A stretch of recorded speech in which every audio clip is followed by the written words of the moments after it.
Mingəçevirdə milli qəhrəman Natiq Qasımov adına 4 saylı tam orta məktəbdə Xocalı faciəsinin 34-cü ildönümü ilə əlaqədar "Bu gün Xocalı azaddır, Xocalı abaddır və Xocalı qurbanlarının ruhları şaddır" adlı tədbir keçirilib. İştirakçılar əvvəlcə faciəyə həsr edilən məktəblilərin əl işlərindən ibarət rəsmlərə baxış keçirib. Tədbir Azərbaycan müstəqilliyi uğrunda canlarını qurban vermiş şəhidlərin və Xocalı qurbanlarının əziz xatirəsinin bir dəqiqəlik sükutla yad edilməsi ilə başlayıb.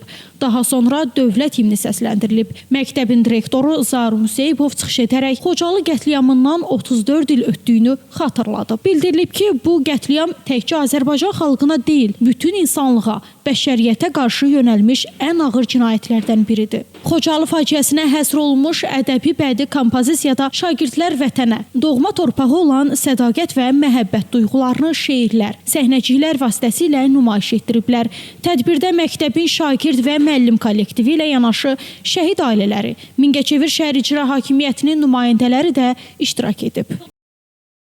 Xalqımızın başına gətirilən bu faciələr xalqımız unutmasın. Yəni gənc nəsilimiz, şagirdlərimiz özlərinin fəaliyyətində bilsin ki, bizim xalqımız bu dövrə qədər hansı faciələrlə qarşılaşıb.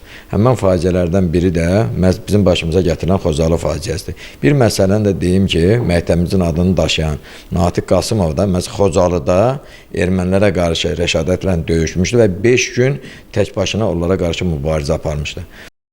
Günay Hüseynova, Rahim İbrahimoğlu, Rəvan Məmmədli bugün informasiya proqramı üçün.